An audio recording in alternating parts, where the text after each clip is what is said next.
E aí, meus amigos? Bom ou não? O presidente, e precisamos deixar isso absurdamente claro, já que o Bonner e a Vasconcelos se recusaram a usar o termo que é absoluto.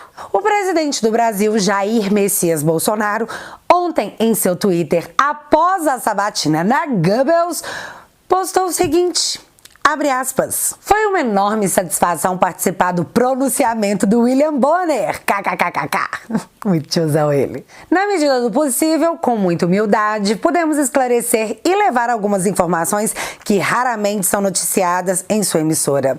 Pela paciência e audiência, o meu muito obrigado a todos. Fecha aspas.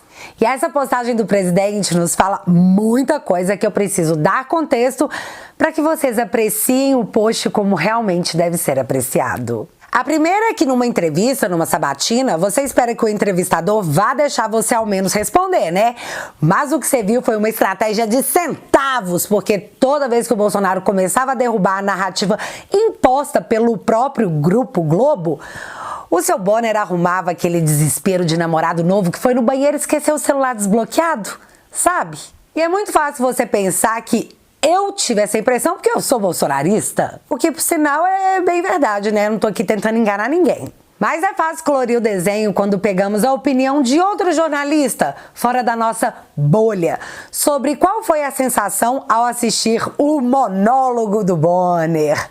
Abre aspas pro Milton Neves. Parabéns ao William Bonner por ter conseguido falar mais que o entrevistado hoje no Jornal Nacional. E inventou também a pergunta interminável e lida. Em seguida, resolveu ainda explicar sua própria e longa pergunta. Ora, nem precisava de entrevistado. Fecha aspas. Então, meninas, as más línguas estão falando que o Bonner tomou todo o tempo do presidente porque ele estava com saudade de ter audiência. E isso é um fato, já que a entrevista com o presidente Bolsonaro foi a maior audiência da TV em 2022, batendo inclusive o jogo do Flamengo e Corinthians, que são as duas maiores torcidas do país. É showman que fala, né? A segunda coisa é que realmente foi um exercício de paciência que a audiência teve que demonstrar, porque na hora que a dona Vasconcelos meteu o... Não, a gente disse, fique em casa, se puder. Bicho, dentro de mim eu era só aquele meme do Chuck Norris chutando a TV. Só que depois eu pensei em todo conteúdo de qualidade pra trazer aqui pro canal e aí eu fiquei feliz, porque é sempre bom aproveitar oportunidades assim, tão explícitas, pra desmascarar quem até ontem nos enganava. E hoje a informação pode chegar através da internet, rápida, apurada por qualquer um. Aí esse tipo de lorota descarada não passa despercebida, a gente expõe, e é por isso que eles odeiam tanto as redes sociais. Eu sei que você estava esperando um Bolsonaro no Jornal Nacional 2018 versão 2.0 e pode ter saído dessa com a sensação de um empate em 0-0. Mas eu preciso te lembrar que empate na casa do adversário é sim um bom resultado e eles também sabem disso. E é por esse motivo que a oposição tá chorando no Muro das Lamentações, também conhecido como Twitter. E a minha missão nesse vídeo é trazer para vocês os melhores momentos de todo esse rolê, que foi épico. E você já vai entender porque pode ser que você não tenha visto o que eu vi. Mas fica calmo que eu já vou te contar. Tá preparado? Então separa a pipoca, fica confortável e bora lá!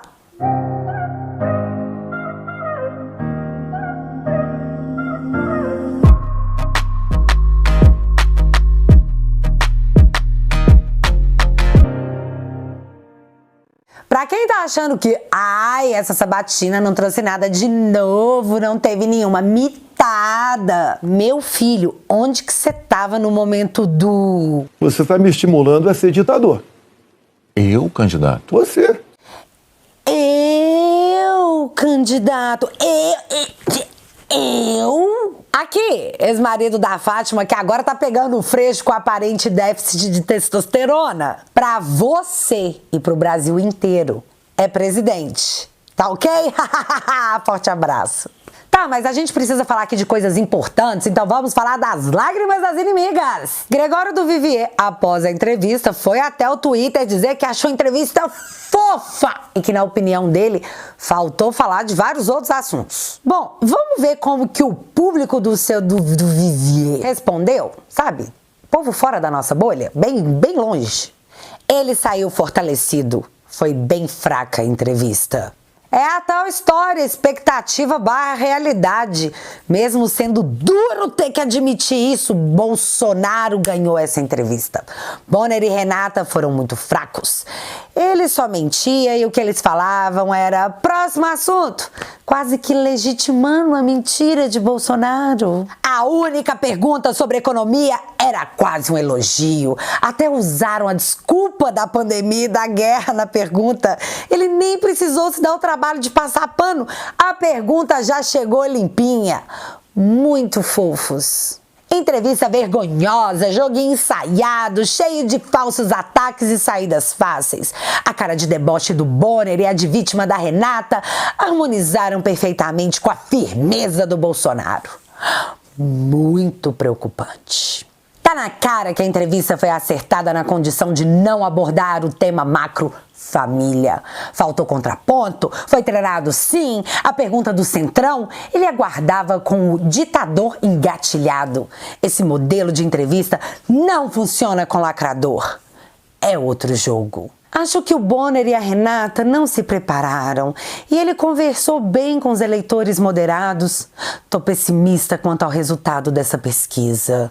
É importante a gente entender o porquê que essa galera entrou em pânico. Em 2018, o Bolsonaro veio se apresentar, ou seja, muita gente só o conheceu a partir do Jornal Nacional e assim começou a acompanhá-lo. Quem acompanha o Bolsonaro vota no Bolsonaro. Só que não dá pra ganhar eleições só com o voto dos bolsonaristas. A entrevista de ontem foi pra outro público, que não é o dele. Ontem ele falou com a galera moderada, que tem nojinho de palavrão.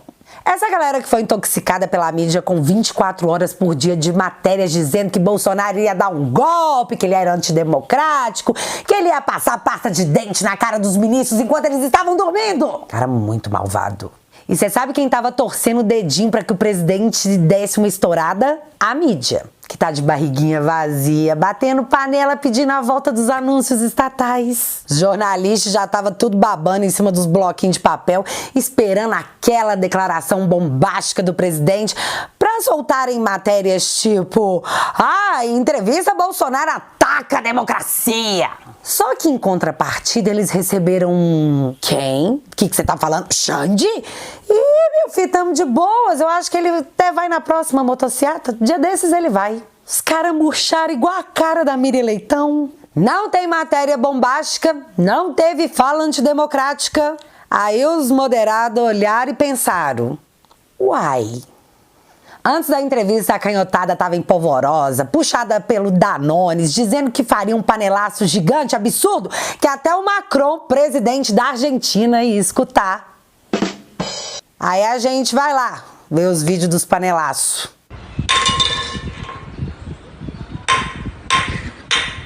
Então, povo, foi uma excelente oportunidade do presidente mostrar o que está fazendo. Falou que a nossa inflação vai ser menor que a dos Estados Unidos.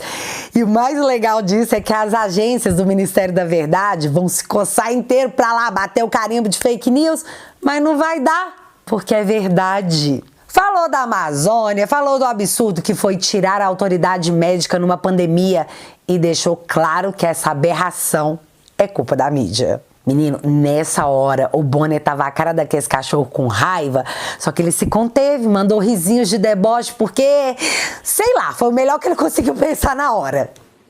Eu, candidato? Você. Mas é que teve uma hora que eu ri demais, que foi a hora que eu estava falando das urnas, e aí o Bolsonaro foi lá e falou: pera lá, colega, quem falou isso aí foi o chefe de TI do TSE, que atestou que o cara entrou lá e ficou fazendo moonwalker por 6 meses, com senha do ministro, foi o TSE, foi eu não, tem um inquérito. Tem inquérito, temos inquérito. Aí, o ex da Fátima, pra sair dessa situação constrangedora, mandou um: ah, tá.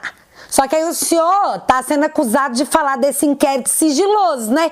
Pare de falar desse inquérito sigiloso. Véi, é tipo assim, quem liga pro conteúdo importante que deveria ser discutido?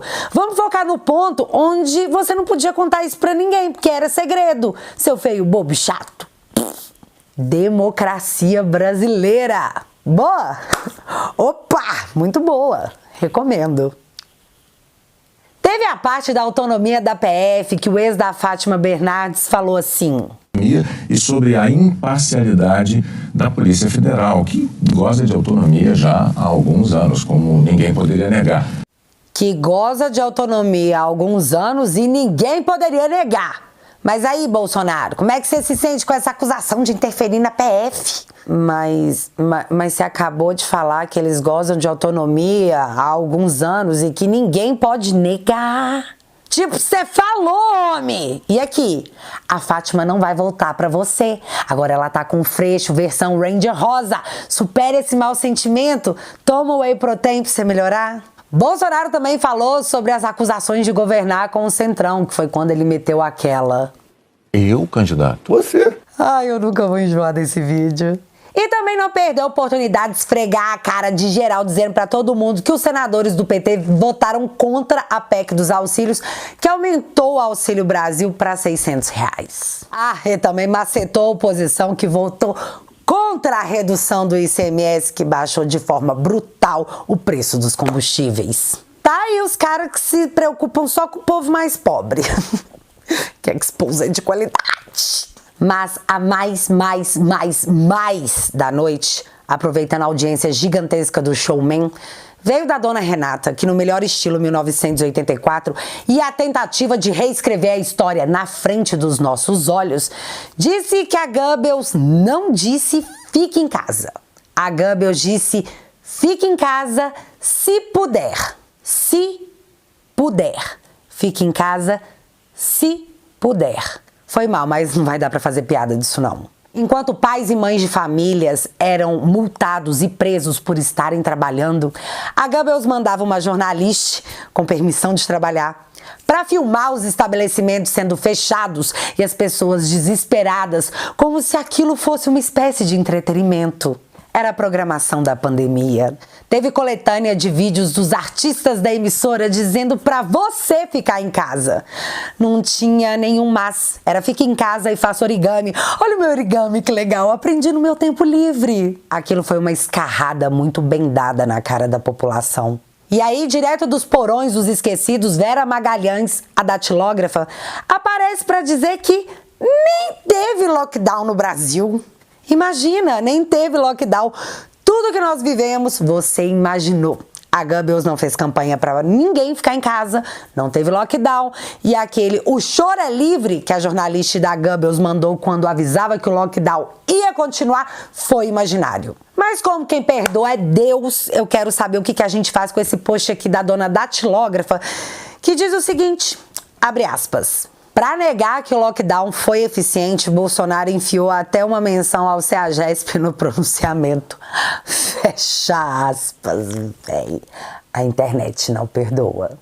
Então a gente só pode concluir que ou é Alzheimer ou é só cara de pau mesmo. Galera, olha bem para essa foto, mas presta bastante atenção nessa foto. Agora, você dá uma olhada para essa aqui e grava essa imagem na sua cabeça e no seu coração, meu amigo. Porque nós nunca vamos esquecer. Nunca. E aqui vai a minha opinião pessoal, tá? Jornalista da Goebbels tem um lado muito bem definido. E assim que eles saem de lá, eles se sentem super de boa para declarar o seu amor ao seu candidato descondenado. Chico Pinheiro tá aí que não me deixa mentir. Marcos Uchoa também.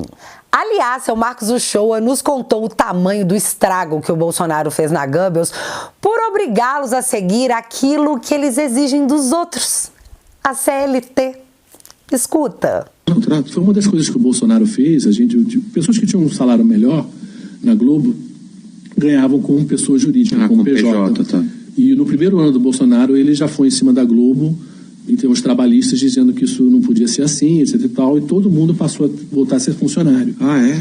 Todo mundo, até Galvão, até Faustão. Caramba. Todo mundo tinha que ser funcionário. Você entendeu o tamanho do prejuízo? eu acho que pode ter ficado uma certa mágoa, né? Ainda mais se a gente analisa com essa comparação aqui. Lucro líquido da Goebbels, ou seja, o quanto a emissora de fato pôs no bolso. 2010, 2,7 bilhões. 2015, 3,01 bilhões. 2016 e 2017, anos do Temer, 1,2 bilhões. 2021, 174 milhões. Reza a lenda que o bolso segue sendo a parte do corpo que mais dói. E no meio disso tudo tinha a história da mão, né? A colinha do Bolsonaro escrita na mão, que já é tradicional desde 2018. Eu tenho pra mim que o ex da Fátima e a outra moça lá acabaram lendo o que estava escrito e mandaram um "Oi, Deus, tudo bem?" Então, eu sei que eu não tenho sido uma pessoa muito boa ultimamente, mas por favor, não deixe o Bolsonaro falar desses negócios, não, porque senão vai dar muito ruim pra nós, senhor. Deixa não. Eu vou melhorar, eu vou ser uma pessoa boazinha. E, de fato, nenhum daqueles assuntos que estavam na mão do presidente foram abordados. Mas o que estava escrito na mão dele? Nicarágua, Argentina, Colômbia e Dário Messer. Pra quem não entendeu, eu vou dar uma resumida bem rapidinho. Nicarágua tem um ditador, amigo do Nine, que tá perseguindo católicos, fechando rádios e prendendo bispos. Enfim, até o Papa se pronunciou. Já a Argentina, bem, tá quebrando com a inflação maior que a da Venezuela. E agora a Cristina Kirchner, amiga do Nine, viu o Ministério Público pedir 12 anos de prisão para ela por integrar o maior esquema de corrupção que a Argentina já viu. Na Colômbia, o seu Petro, que foi apoiado pelo Nine, acabou de anunciar um ex-guerrilheiro para a inteligência do governo. Já Dário Messer, Dário Messer disse que repassava milhares de dólares aos Marinho, irmãos Marinho, donos da Goebbels. Galera, e só um adendo aqui. Quem quiser saber mais sobre esses temas da mão do Bolsonaro, eu recomendo esse livro aqui do professor Olavo, O Foro de São Paulo, que eu até pedi pro pessoal da livraria colocar em promoção, porque isso aqui é mais do que utilidade, é manual de sobrevivência. E eu vou deixar o link fixado aqui no comentário, tá? Continuando sobre a mão do Bolsonaro, a gênia da comunicação, a Anira, resolveu postar a foto da mão do Bolsonaro. E eu juro que eu acredito que ela não fazia a menor ideia do que estava rolando nesses países. Muito menos quem seria o Dário Messer. Aí eu acho que alguém deu toque na moça que correu para pagar, porém, o marketing já estava feito. Os termos Nicarágua, Argentina, Colômbia e Dário Messer explodiram nas pesquisas do Google. Boa noite, Anira. Vi que apagou o último post. Tá tudo bem? E se você ainda tem dúvida se a participação do Biruliro na Goebbels foi boa, eu deixo com vocês essas matérias aqui do UOL. Talvez o mais militante dos folhetins, na minha opinião, é claro. Bonner e Renata ficaram com imagem agressiva em entrevistas. O choro é livre. Bolsonaro não foi mal na entrevista. E é assim que eu vejo a Goebbels elegendo Bolsonaro de novo? Olha só. E aos que se sentiram magoados, com seus corações cheios de buraquinhos, segura o choro, porque ele tem que durar até 2026. Galera, quarta-feira tem motociata do homem em Belo Horizonte, às 4 horas da tarde, lá na Pampulha. Então, minerada, bora dar um show. E para encerrar esse vídeo, vocês já sabem, de forma democrática, o TSE, há 1 ano atrás, desmonetizou meu canal e até hoje não me disse o que foi que eu fiz. E quem mantém esse conteúdo que faz a canhotada morder o cotovelo é você, que entrando pra família, além de me dar uma super moral, ainda tem acesso a muito conteúdo exclusivo. Então, entra pra família e assine o www.teatualizei.app e seja meu sócio nessa virada cultural que apenas começou. E o link vai estar fixado aqui no primeiro comentário. E agora eu quero saber de você sobre a entrevista. Você gostou? Você não gostou? Então me conta aqui nos comentários que eu quero saber. Se você ainda não é inscrito aqui no meu canal, meu amigo, se inscreve e deixa seu like. Porque você já sabe. Acontecendo alguma coisa de relevante ou irrelevante, a gente volta. Beijos, galera. Fui!